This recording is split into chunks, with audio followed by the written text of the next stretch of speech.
Cher honorable Alexis, nasepeli na poste na yo sur ce forum Parlement debout. Je peux relire pour que bato o bakolanda ba comprendre masolo na biso euti wapi. Olobi Morning Star, c'est aujourd'hui que je comprends que notre président ne sait pas comment s'en sortir de la crise de l'Est. Un président dans un conseil des ministres qui montre son incapacité devant tout le monde, vraiment, un vrai président s'assume en prenant des décisions courageuses pour la survie. Je pense que Baninga Balandi, Bao Batanga Kyote, mais Natenka Ramokuse. Effectivement, notre président, il est dans l'incapacité notoire de nous faire sortir dans cette situation où le Congo a traversé depuis 1996. Cette situation, Mobutu a Tikayango, Kabila père a Tikayango, Kabila Joseph a renforcé Yango, a Kei a Tikilango, camarade Félix. La fois passée, na Ibisa Kabino sur ce forum, que Ebele Baeba pourquoi Kabila a Tika pouvoir.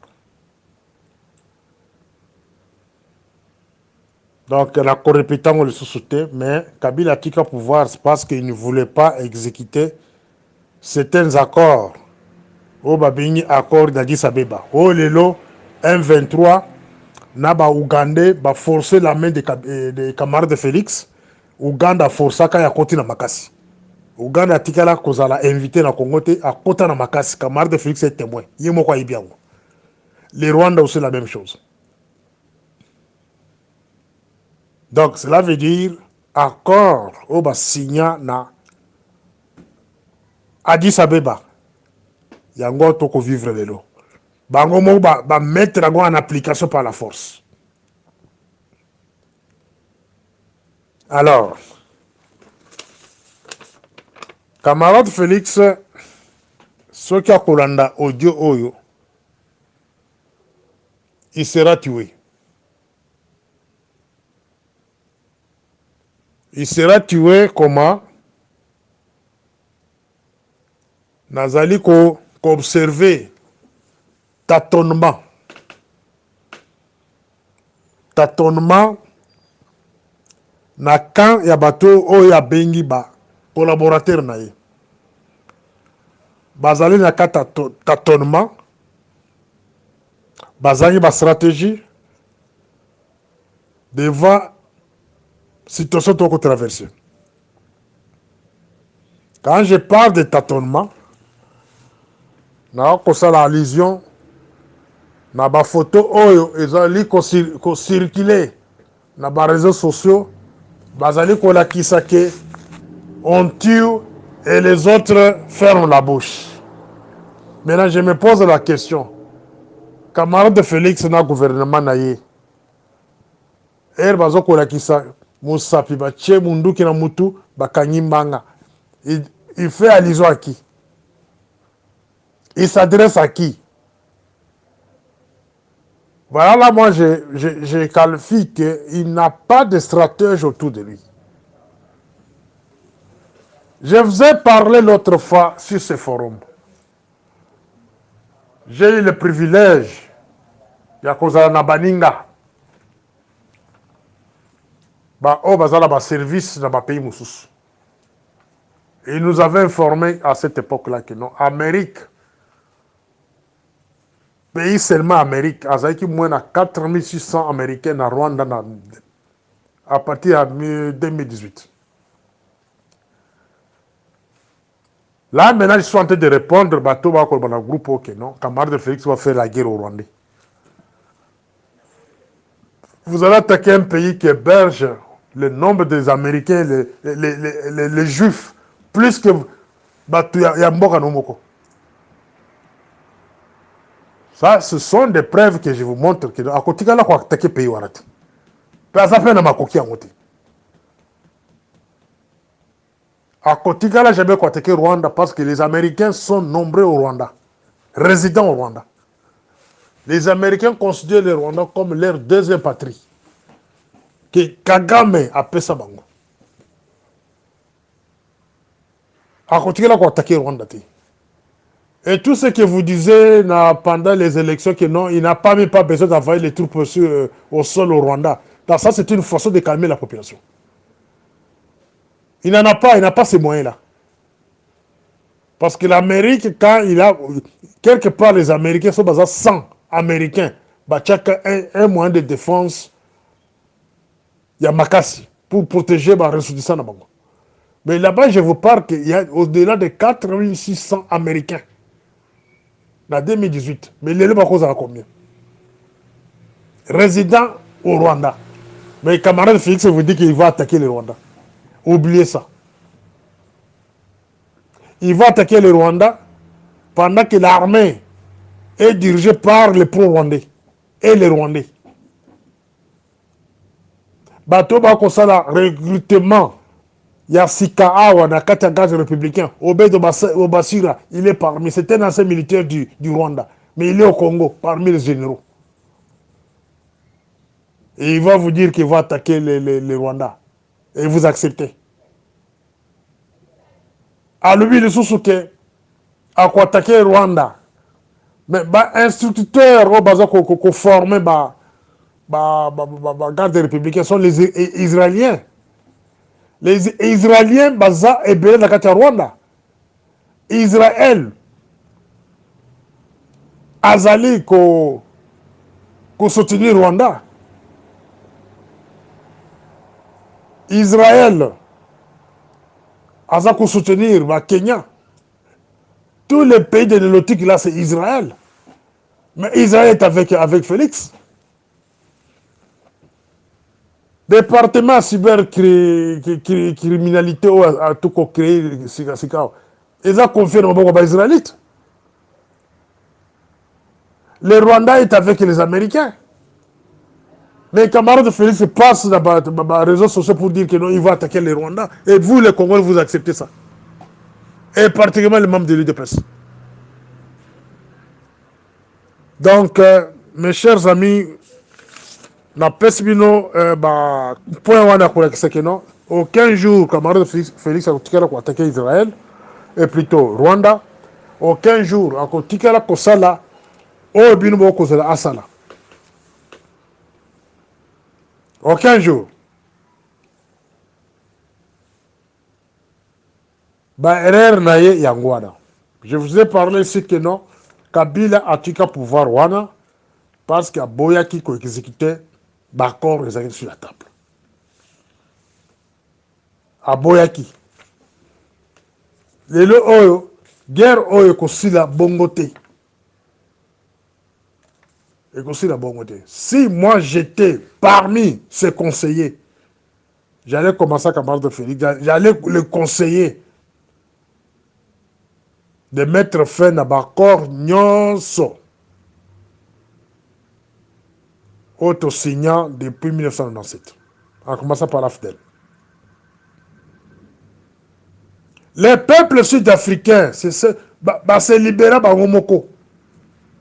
Les peuples noirs sud-africains, là où nous sommes aujourd'hui, ils se sont libérés d'eux-mêmes. C'est l'exemple que les Congolais devraient suivre. N'attendez pas votre libération auprès des camarades de Félix. Je vous ai montré son incapacité na débit audio oyo.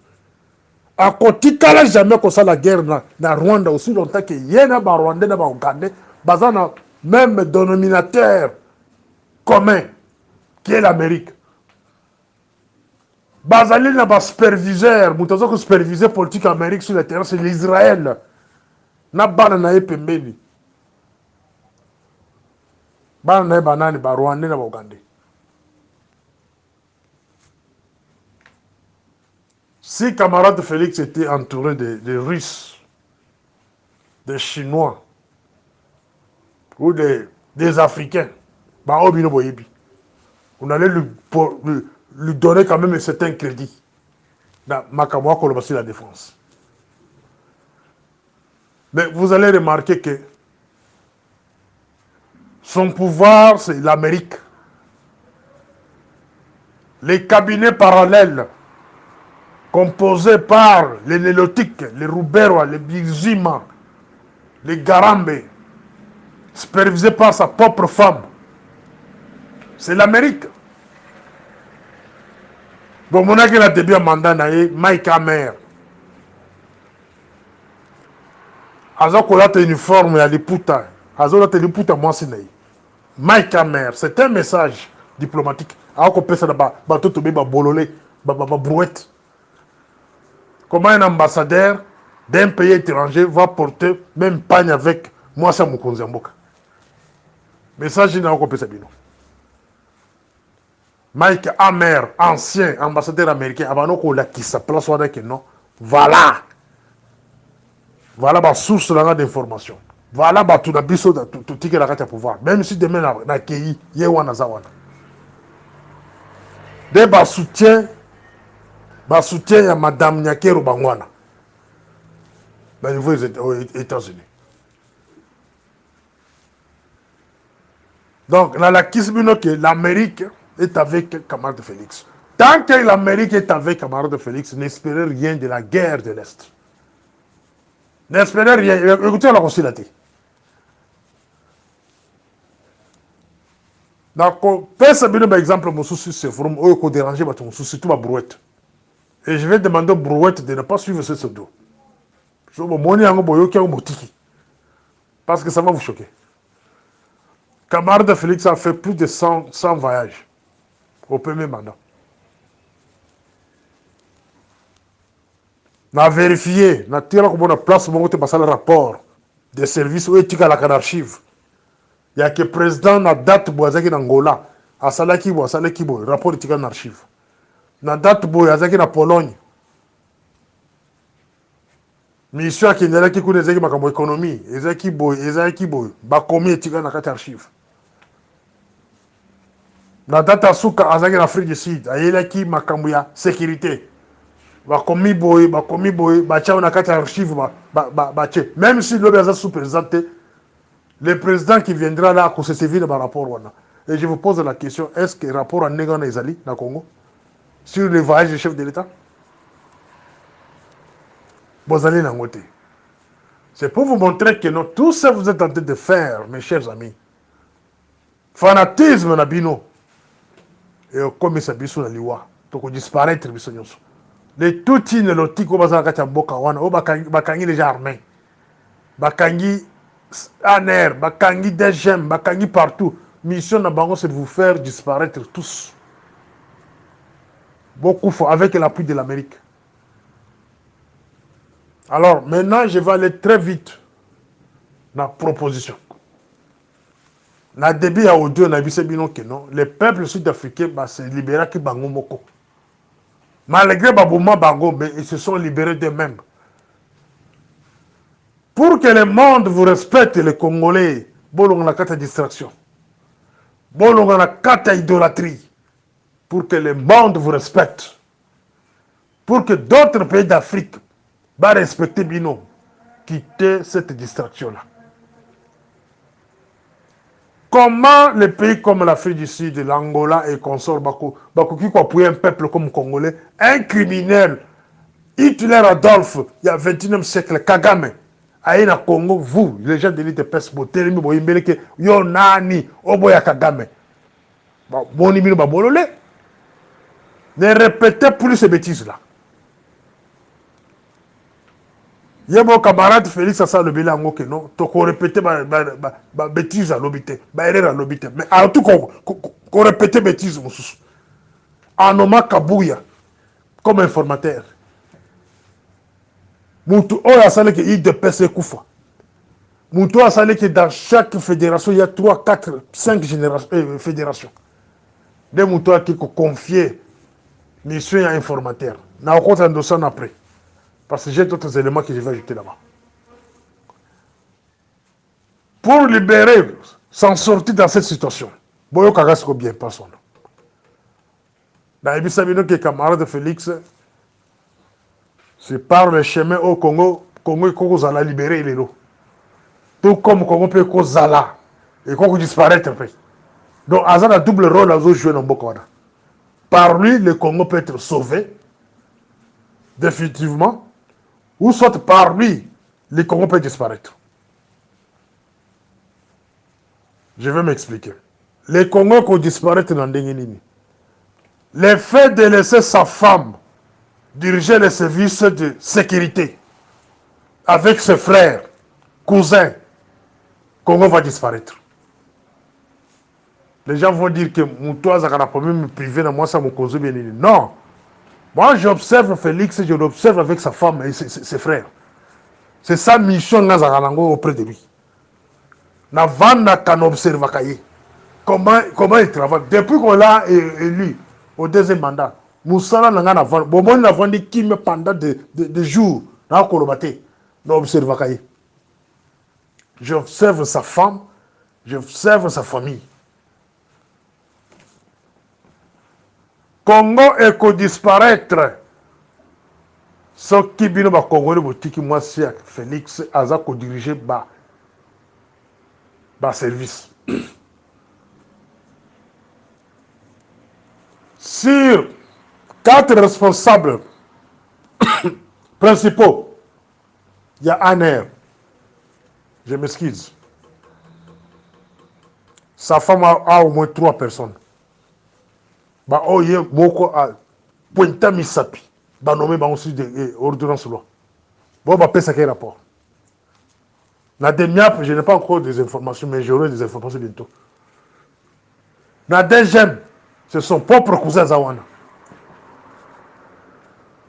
Dans un pays où l'infiltration est à un niveau écolo, dans un pays où la plupart des autorités au bazar quand appareil de sécurité, bazar douté, tous éviter bazar banane, bazar dans les colonies. Alors vous laissez le monopole de nomination des responsables de sécurité entre les mains de ta femme. Et vous espérez gagner la guerre. Il y a un lobby. Par lui, on peut avoir la chance de sauver le Congo. Et par lui, le Congo peut disparaître. Je pense que les initiés vont comprendre mon lobby. Mais comment Félix peut arriver à gagner et faire sauver le Congo? Félix a faire sauver le Congo. Ce qu'un petit peuple n'a monopole à se soulever. Contre les impérialistes au bazar à Mokawana. Contre les intérêts des impérialistes. C'est ça. C'est ce qu'il faut dire. Ça, c'est le premier point. Non, plutôt le deuxième point. Au premier point, je vous ai dit que non, il doit demander à sa femme de se retirer dans la sécurité, dans la armée. Parce qu'il y a bien monté. À tel qu'on soit là, ni par le passé, ni par le présent. Bazaline de qu'utiliser et par les lotiques pour bien nous mater. Parce que responsable, mon côté, nommé par la femme du chef de l'État, à côté jamais qu'on s'imposer, qu'on kanga peu qu'on bomaï. Ou qu'on se mboka dengue qu'on se beya. Que Félix laisse la population, le monopole se prendre en charge. Voilà le deuxième point. Si le peuple se soulève contre ces individus-là et les représentants dans ce pays-là, le Congo est sauvé. Troisième point, si Félix arrive, il y a qu'au bannir la constitution rédigée par les lotiques, les Rouberois et consorts, et imposée au peuple congolais. Ce qui a mis la constitution, le Congo sera sauvé. Constitution Bozanango, ils ont coupé ça, le Rwanda et les autres pays là, de pouvoir de vous arracher la terre. Une partie, il y a ma belle coquine. Il y a mon Félix à sa témoignage Kango. Que mon coquille, je mets qu'au bomana, pour morceau à terre. Mes chers amis. Ce qui constitution à la moquée de Tongolobi avec une balaye yango. Le Congo est sauvé. Ce qui Félix à la moquée de Tongo, à l'objet, accord non c'est ça qui signé depuis 1997. Au nom du gouvernement, au nom du peuple congolais, nous allons reconnaître en côté. Et le peuple se soulève sur l'étendue de la République. C'est fini. La guerre avec le Rwanda est terminée. Parce que Tokolanda Bango Ndako Parandako, ceux qui vont envahir Est Congo, bis Tokota Rwanda Nanding Moussous. Ceux qui d'accord, nous sommes déclarés en Kadik. Et le peuple se soulève partout. Si le Rwanda nous attaque par l'Est, nous allons attaquer le Rwanda par le Nord. Voilà des propositions au Naokopé, ce peuple congolais. Voilà. Tout ce que Jean-Pierre Mbemba passe à la télé pour vous parler, il fait des aventures. Jean-Pierre Mbemba, c'est le pion de l'Ougandais, Museveni, où il y a en tête de la défense nationale. Gilbert Kabanda, il était le pion de Kagame comme ancien cadre du RCD. Botan, le ministère de la Défense, ils ont confié dans les anciens rebelles pro-américains. Ceux qui ont été RCD, ils ont été MLC. Bon, il y a des marionnettes, ils ont le pouvoir de mon côté. Donc, solution à Pesmino Yangwana. Que les camarades de Félix libèrent le peuple. Cela veut dire que ce peuple se prend là-bas, la continue de Basoda, il y a des Rwandais qui sont dans cette. Ceux qui viennent à Balabala, les camarades de Félix sont des policiers, ils vont comprendre que ce n'est pas lui, ça c'est Roubert maintenant qui agit derrière lui. Ou sa femme. Gilles Mounière est en prison. La première mandat Félix. Pourquoi? Parce que Batelemi là Rwandais. Mouvement au Babengi Parlement debout. Et disparaître pour la ligne. Parce que Batelemi là Rwandais. Mais la conseil parlementaire debout, nyonso, sur l'étendue de la République, Botelema. Tous les parlementaires debout, Botelema. Les Rwandais commencent à vous manipuler maintenant. A-t-il des divisions parmi vous? A-t-il bâtonné parmi vous pour vous distraire? Mais la solution, la meilleure solution, c'est mettre debout. La meilleure solution, c'est demander à camarade Félix, fameux parlement, de dissoudre la constitution, il y a Rouberois. Constitution, il y a belgérant, il y a Mibi, il y a Bassassin. De dissoudre la constitution. Va mettre fin à l'accord Nyonso au Congo aurait signé depuis 1997 jusqu'à aujourd'hui. Et le Congo aura la paix. Tant que le gouvernement ou lui-même, camarade Félix, a la télévision, mais azali kotable na constitution ya Rubero na maboko na ye. Azali kotable na l'accord au Kabila tikilaka ye. Azali kotika ba militaire rwandais partout sur toute l'étendue de la République. Donc tout ce qui vous dira, bon, ciao, on a mis tout dans binoté. Ils ont mascarade. Bon, on a un deuxième audio. Morning Star. Oui, ça c'est mon deuxième message. Le deuxième audio. Au premier audio, j'étais très clair.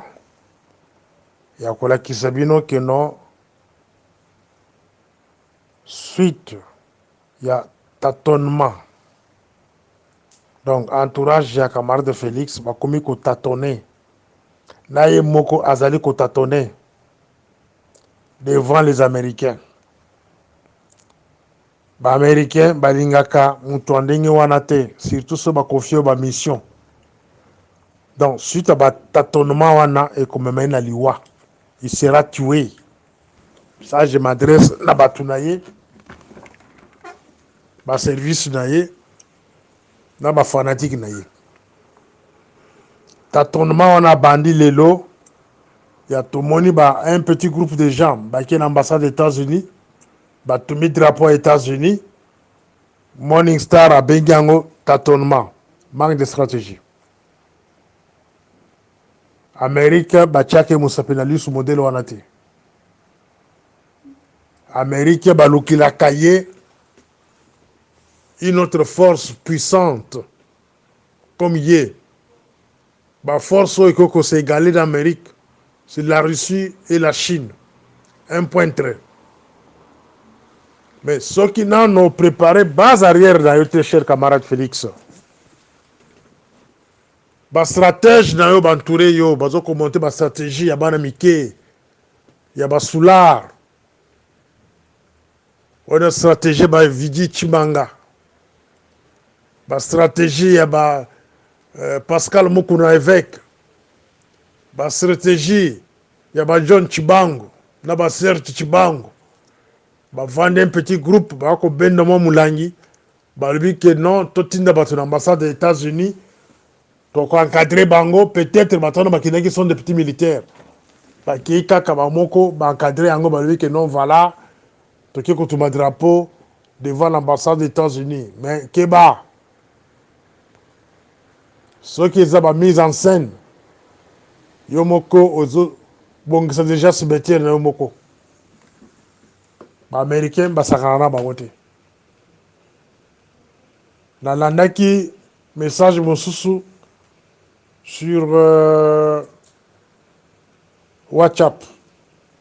Cette fois-ci, c'est l'évêque Mokuna qui invite son église et le peuple congolais de demander le départ de l'ambassadeur américain.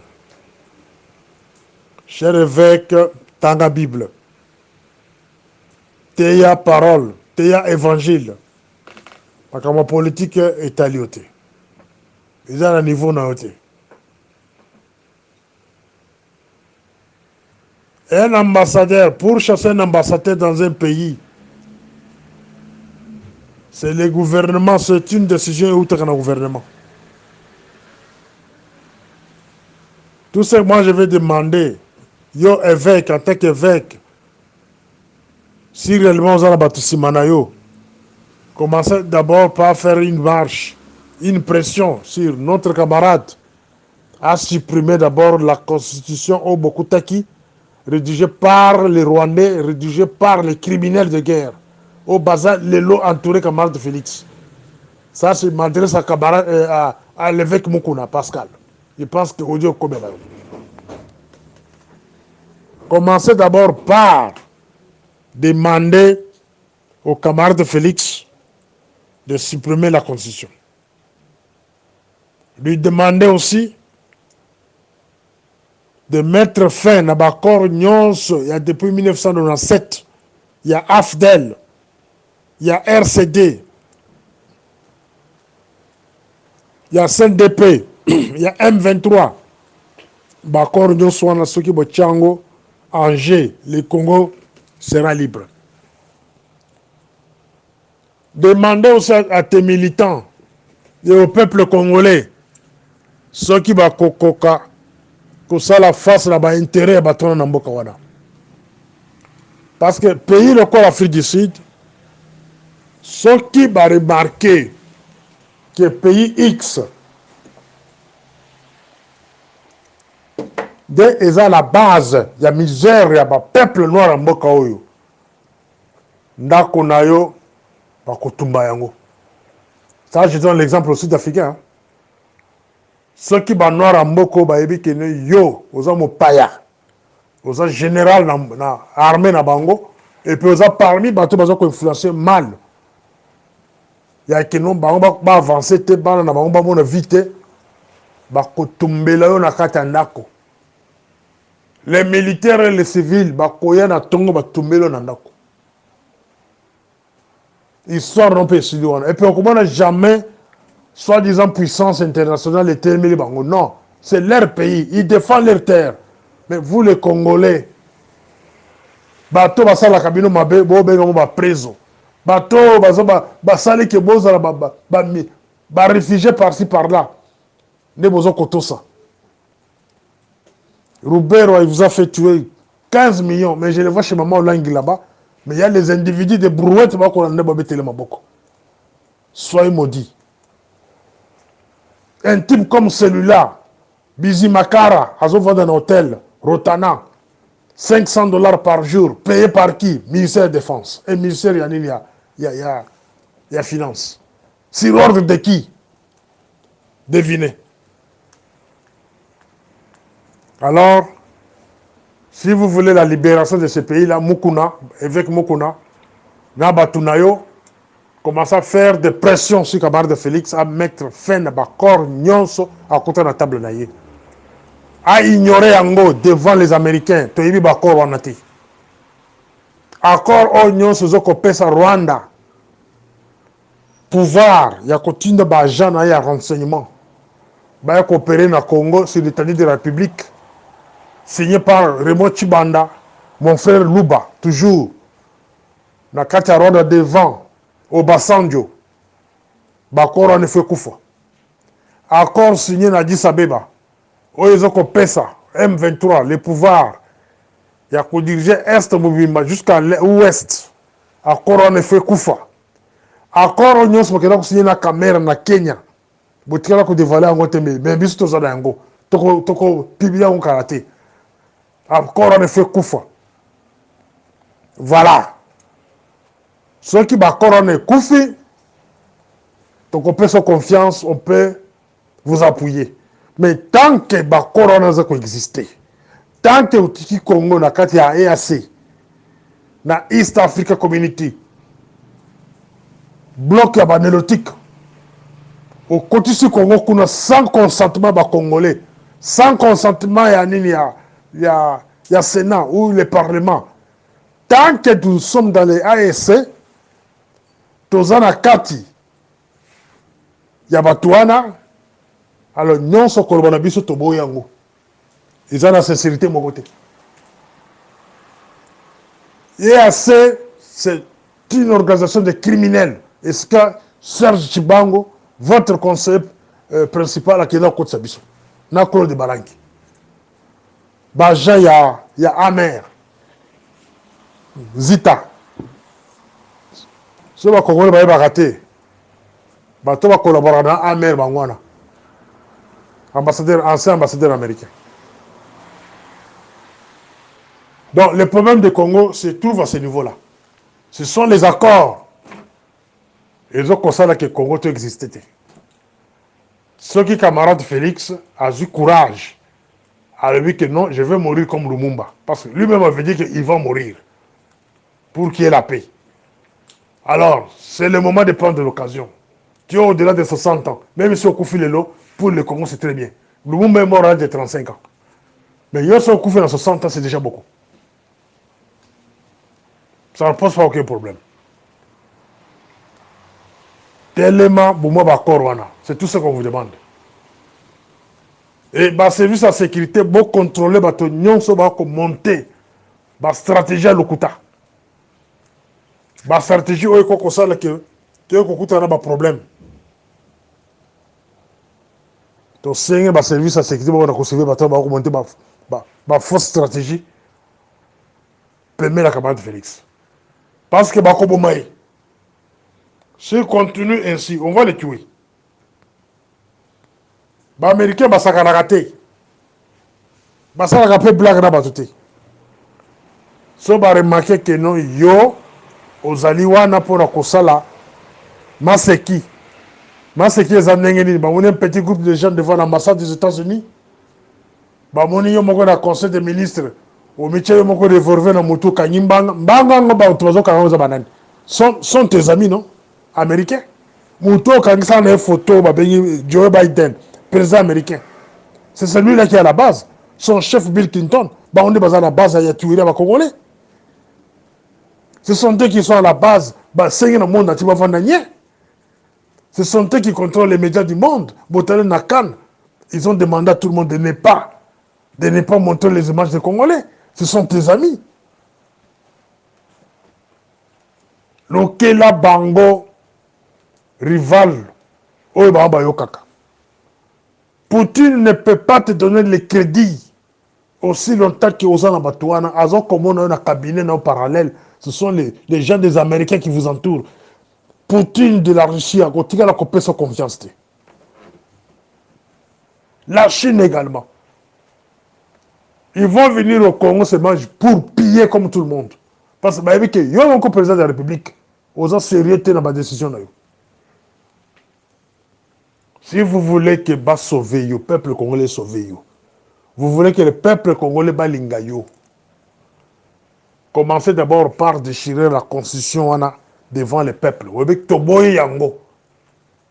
Boya constitution, c'est ceux qui donnent le pouvoir à Kagame pour vous attaquer. Même si aujourd'hui, un pays arrive à accuser le Rwanda ou l'Ouganda devant le tribunal international.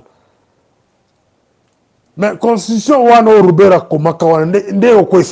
le tribunal.